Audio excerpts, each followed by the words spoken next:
ইনশাআল্লাহ ডিসেম্বরের মধ্যে নির্বাচন দিতে সরকার বাধ্য হবে। আর বাংলাদেশের কি সংস্কৃতি আসলো, নির্বাচন চায় না। বড় বড় সব বড় বড় মনীষী তারা বলতে চায় না।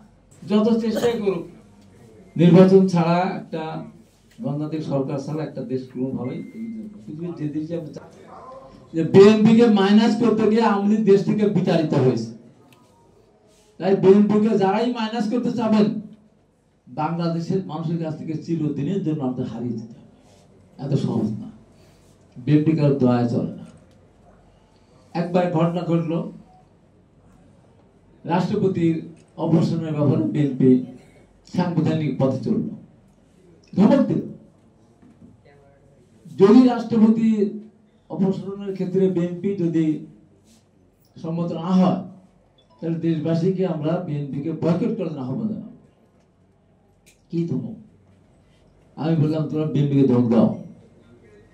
বিএনপি যদি 2024 সালে নির্বাচনে অংশগ্রহণ সুযোগ পেত, বিএনপি একাই 250 বসে আসন পেত। অতএব বিএনপিকে ধমক দেওয়ার অধিকার তোমাদের।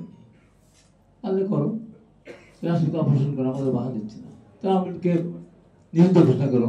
আমরা যখন প্রতিবাদ করি তখন বলবেন আমরা প্রতিবাদ করলাম। তো এক সর্বসম্মত ছাড়া তো কোনোভাবে সম্ভব না। 90 সালে যখন হয়েছে, আমি অল্প কথা শেষ করে ভালো করে কথা শুনবো।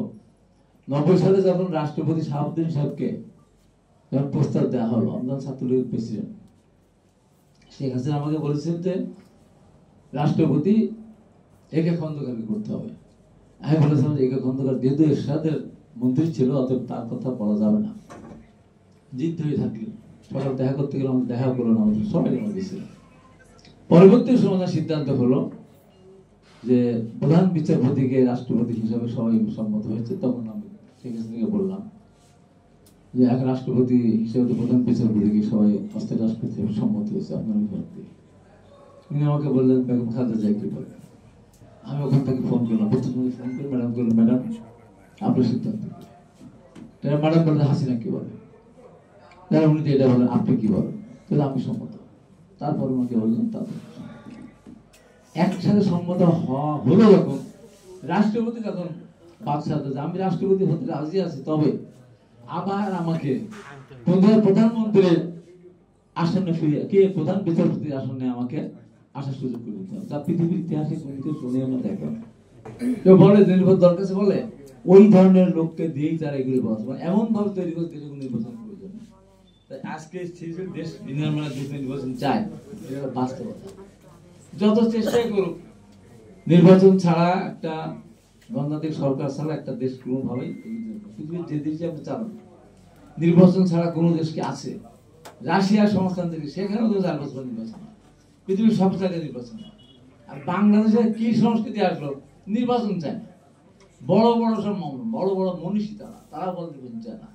তাই আজকে এই বাংলাদেশ ক্রাইম রিপোর্টার্স কাউন্সিলকে ধন্যবাদ জানাই। এমন একটা সুন্দর একটা আপনার বিষয়বস্তু এখানে অবতারণা করেছেন।